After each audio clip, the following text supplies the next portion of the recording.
అబద్ధాలు, అసత్యాలు, దురుద్దేశపూర్వక ప్రచారాలు చేస్తే చట్టపరంగా చర్యలు తప్పవని బీఆర్ఎస్ వర్కింగ్ ప్రెసిడెంట్ కేటీఆర్ హెచ్చరించారు.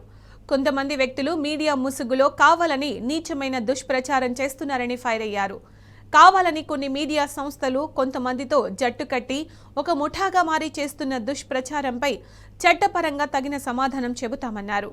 గత కొన్ని నెలలుగా విలేకరుల వేషం వేసుకున్న కొంతమంది మీడియా సంస్థల యజమానులు తనపై, బీఆర్ఎస్ పార్టీ నాయకత్వంపై విషం చిమ్ముతున్నారన్నారు. అలాంటి వ్యక్తుల వల్ల కానీ, వారి వ్యక్తపరుస్తున్న నీచమైన అభిప్రాయాల వల్ల కానీ వ్యక్తిగతంగా తనపై ఎలాంటి ప్రభావం చూపించవన్నారు. కానీ పదే పదే వారు చేస్తున్న వ్యక్తిత్వ హననంతో తన కుటుంబ సభ్యులపై తీవ్రమైన దుష్ప్రచారం ప్రభావం చూపిస్తుందన్నారు.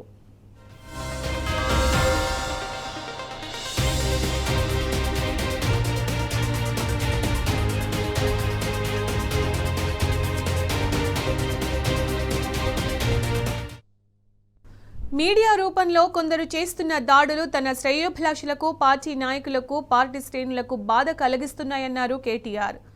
వారి ఒక్కరిపై చట్టపరంగా చర్యలు తీసుకుంటారని హెచ్చరించారు. కలిసికట్టుగా వెనుక ఉండి నడిపిస్తున్న వారితో పాటు దుర్మార్గపూరితంగా నీచమైన ప్రయత్నాలు చేస్తున్న ప్రతి ఒక్కరిని చట్టపరంగా ఎదుర్కొంటామని చెప్పారు.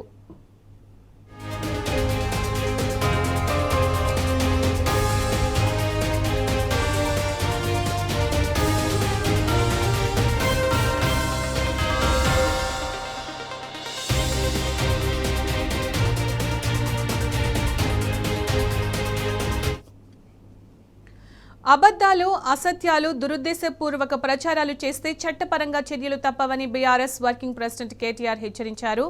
కొంతమంది వ్యక్తులు మీడియా ముసుగులో కావాలని నీచమైన దుష్ప్రచారం చేస్తున్నారని ఫైర్ అయ్యారు.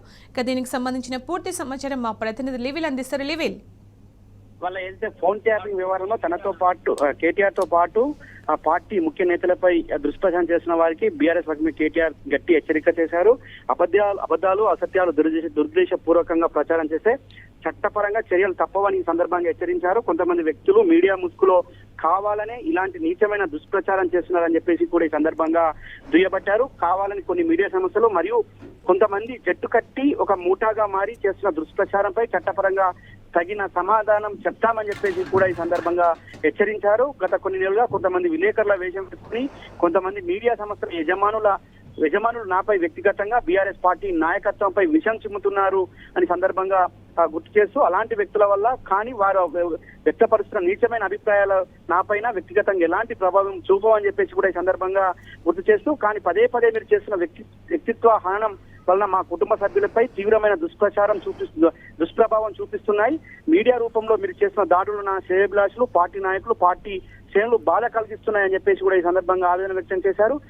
వారి ఒక్కరిపై చట్టపరంగా చర్యలు తీసుకుంటారని చెప్పేసి కూడా ఈ సందర్భంగా హెచ్చరిస్తూ, కలిసికట్టుగా వెనుక ఉండి నడిపిస్తున్న వారితో పాటు దుర్మార్గపూరితంగా ఇలాంటి నీచమైన ప్రయత్నాలు చేస్తున్న ప్రతి ఒక్కరికి తగిన రీతిలో చట్టపరంగా ఎదుర్కొంటారని చెప్పేసి కూడా ఈ సందర్భంగా హెచ్చరిస్తూ, ఏదైతే ఫోన్ ట్యాపింగ్ వ్యవహారంలో బీఆర్ఎస్ వర్కింగ్ ప్రెసిడెంట్ కేటీఆర్ తో పాటు బీఆర్ఎస్ నేతలపైన ఇష్టానుసారంగా ప్రసారం చేస్తున్న మీడియా మాధ్యమాలపై కూడా తీవ్రంగా ఆగ్రహం వ్యక్తం చేశారు. అంతేకాకుండా ఏదైతే ఈ విధంగా దుష్ప్రచారం చేస్తున్న మాటల పట్ల, ఆ మీడియా సంస్థల పట్ల, మీడియా వ్యక్తుల పట్ల కూడా ఆగ్రహం వ్యక్తం చేస్తూ ఖచ్చితంగా లీగల్ ఫైట్ చేస్తాను, న్యాయం గెలుస్తుంది, ధర్మం గెలుస్తుందని చెప్పేసి కూడా ఈ సందర్భంగా ఒక ప్రకటన విడుదల చేశారు. ఖచ్చితంగా ఏదైతే బీఆర్ఎస్ వర్కింగ్ ప్రెసిడెంట్ కేటీఆర్ తో పాటు ఆయన కుటుంబ సభ్యులకు సంబంధించి ఏదైతే దుష్ప్రచారం చేస్తారో ఇది తీవ్రంగా ఆయన కుటుంబ సభ్యులపైన కూడా కొంత ప్రభావం చూపుతా ఇలాంటి వార్తా కథనాల వల్ల అని చెప్పేసి కూడా ఆందోళన వ్యక్తం చేశారు. ఇప్పటికైనా దుష్ప్రభావం మానుకోవాలి, ఇలాంటి దుష్ప్రచారాల వల్ల ఖచ్చితంగా పెను ప్రమాదం ఉంది, ఇలాంటి వ్యక్తుల వల్ల కూడా, ఇలాంటి మీడియా సంస్థల వల్ల కూడా పెను ప్రమాదం ఉంది,